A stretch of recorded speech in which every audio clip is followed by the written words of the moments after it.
तो जीनियस किसे कहते हैं? जीनियस वो होता है जो मुश्किल से मुश्किल चीज़ भी आसानी से सॉल्व कर ले। तो क्या आप भी एक जीनियस बनना चाहते हो? तो ये वीडियो पूरी एंड तक देखना और मैं आपको गारंटी देती हूँ कि आप भी एक जीनियस बन सकते हो।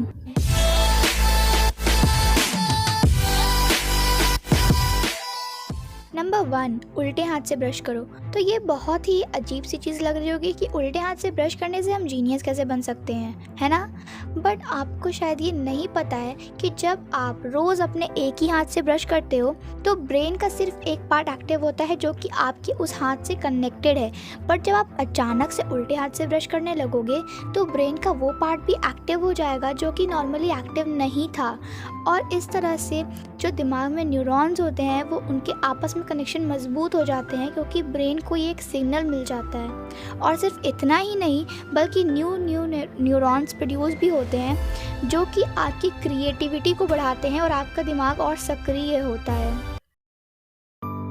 नंबर 2, डायरी लिखो। तो आप में से ऐसे बहुत लोग हैं जो कि डायरी लिखते हैं और बहुत लोग ऐसे भी हैं जो डायरी नहीं लिखते हैं। बट डायरी लिखना आपके दिमाग को और तेज़ करता है और अगर आपका दिमाग तेज़ होगा तो ऑब्वियसली आप भी जीनियस ही कहलाओगे, है ना? और अगर बात की जाए कि कुछ जीनियस के बारे में जैसे कि Albert Einstein, Leonardo da Vinci, तो ये भी यही करा करते थे। ये भी अपनी ज़िंदगी को डायरी में लिखा करते थे। और सिर्फ यही नहीं, आज के टाइम में भी जितने भी बुद्धिमान लोग हैं वो यही करते हैं, वो अपनी ज़िंदगी को डायरी में लिखते हैं। तो पूरे दिन भर में आपके साथ क्या हुआ आप उसको याद करो।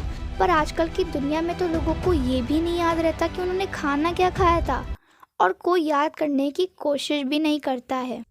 पर किसी को भी ये नहीं पता कि जब आप अपने दिमाग पे प्रेशर डालते हो और कोई चीज़ याद करते हो कि आपके साथ दिन भर क्या हुआ, तो ये आपके दिमाग को सक्रिय करता है और ऑब्वियसली जब दिमाग सक्रिय होगा तो दिमाग तेज़ भी तो होगा ना।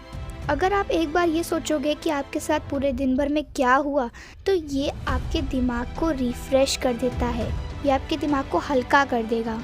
आपके साथ आज दिन में अगर कुछ अच्छा हुआ हो तो वो भी लिखो और अगर कुछ बुरा हुआ हो तो वो भी लिखो। फिर जब आप ये सोचते हो कि आपके साथ दिन भर में क्या हुआ तो आपके दिमाग पे प्रेशर डलता है और दिमाग वो सारी चीज़ें याद करने लगता है और ये आपकी मेमोरी को बूस्ट करता है और आप ऑब्वियसली फिर तो जीनियस बनोगे ही ना।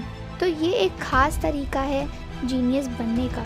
तो आप भी अपनी ज़िंदगी को डायरी में लिखा करो। नंबर 3, सेट योर गोल्स, यानी कि अपनी ज़िंदगी में एक अटूट मकसद रखो। तो आपने ऐसा ज़रूर देखा होगा सक्सेसफुल लोगों को जो कि टीवी पे आके इंटरव्यूज़ देते हैं, वो हमेशा ये चीज़ कहते हैं कि अगर आपको सक्सेसफुल होना है तो आप अपने गोल्स ज़रूर रखो, मतलब अपनी ज़िंदगी में एक अटूट मकसद रखो। पर वो ऐसा क्यों बोलते हैं? ऐसा वो इसलिए बोलते हैं क्योंकि ऐसे रिसर्च में पाया गया है कि जब भी आप कोई भी गोल रखते हो, कोई भी मकसद रखते हो अपनी ज़िंदगी में, तो आप उस मकसद को पूरा करने के लिए किसी भी हद तक जा सकते हो। आप उस मकसद को पूरा करने में अपनी जी जान लगा देते हो और वही सेम चीज़ आपके ब्रेन के साथ भी होता है। जब ब्रेन को ये सिग्नल पहुंचता है कि इस बॉडी को अभी एनर्जी की ज़रूरत है कि इसे अपना गोल पूरा करना है, तो आपका ब्रेन भी अपनी 100% की स्पीड से काम करता है।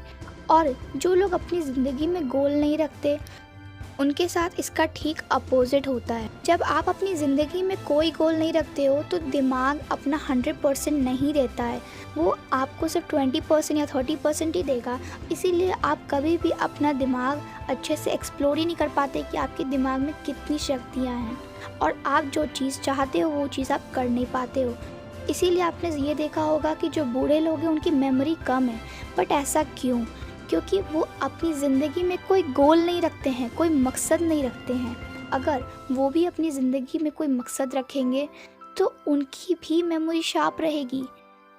और ऐसे बहुत लोग हैं जो कि अपनी ज़िंदगी में गोल रखे हैं, चाहे वो फिट रहना हो या फिर कोई चीज़ लर्न करनी हो या फिर कुछ भी गोल आप रखो, बट कोई ना कोई गोल रखो ताकि आपके ब्रेन तक ये सिग्नल पहुँचे कि इस बॉडी को भी ज़रूरत है एनर्जी की, क्योंकि इसे अपना गोल पूरा करना है।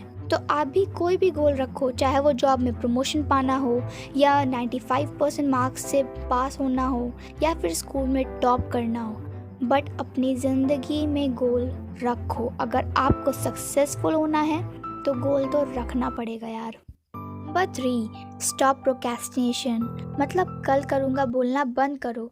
तो ये पाया गया एक रिसर्च में कि जितने भी एवरेज IQ वाले लोग हैं उनमें ये चीज़ कॉमन है कि कल करूँगा, और आप में से ऐसे बहुत लोग हैं जो इस चीज़ से रिलेट करते हैं। और उन्हें जब भी कोई नया काम शुरू करना होता है, चाहे वो पढ़ना हो या फिर किसी की हेल्प करना हो या फिर घर के किसी काम में हेल्प करनी क्यों ना हो, तो वो हमेशा बोलते हैं यार ये काम बड़ा है, इसको कल ही करूँगा। और फिर ये कल में जीने वाले लोग अपने ब्रेन का कुछ ही पार्ट यूज़ कर पाते हैं।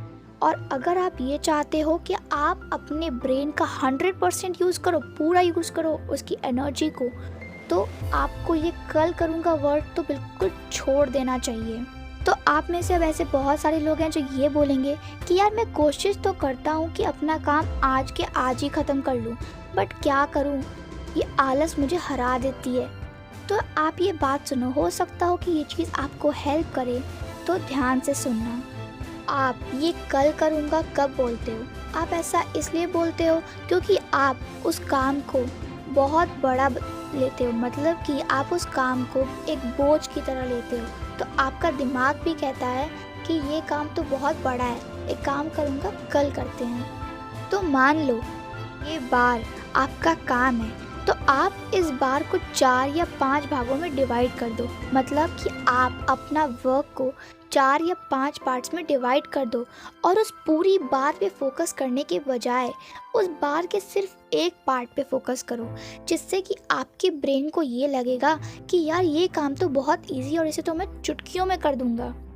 फिर ये कल करूँगा सेंटेंस तो आप भूल ही जाओगे, और कल करूँगा को छोड़ना चाहते हो तो आपको ये दूसरा काम भी करना पड़ेगा। दूसरा काम है वजह ढूंढो। इसका मतलब है कि आप उस काम को क्यों नहीं करना चाहते, उस काम को आप कल क्यों करोगे, उसके पीछे की वजह ढूंढो। एग्जाम्पल, अगर आप पढ़ाई कर रहे हो तो आप पढ़ाई किस लिए कर रहे हो?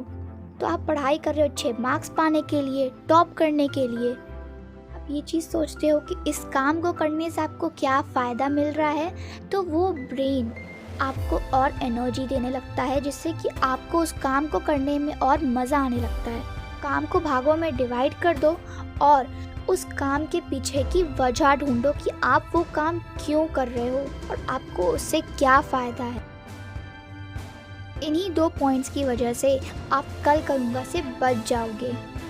तो सक्सेस कभी भी तुरंत नहीं मिलती। ये सक्सेस जो है ना, ये एक सीढ़ी की तरह है जिस पे आपको स्टेप बाय स्टेप चलना है। और ऐसा नहीं है कि मैंने जो आपको फैक्ट्स बताएं, जो पॉइंट्स बताएं, अगर आप उन्हें फॉलो करोगे तो आप 1-2 महीने में ही जीनियस बन जाओगे। ऐसा नहीं है यार। तो अगर आप इन पॉइंट्स को फॉलो करके जीनियस बनना चाहते हो तो आपके अंदर पेशेंस होना बहुत ज़रूरी है, क्योंकि अगर आपको अपनी ज़िंदगी में सक्सेस चाहिए, जीनियस बनना है, तो पेशेंस तो होना ही चाहिए। और हाँ, इस वीडियो को शेयर करना, क्योंकि ज्ञान बांटने से बढ़ता है। और न्यू वीडियो हर फ्राइडे को 5 PM पर आ जाएगी, और आप मुझे फॉलो कर सकते हो इंस्टाग्राम और फेसबुक पे, और उसकी लिंक मैंने डिस्क्रिप्शन में दी है।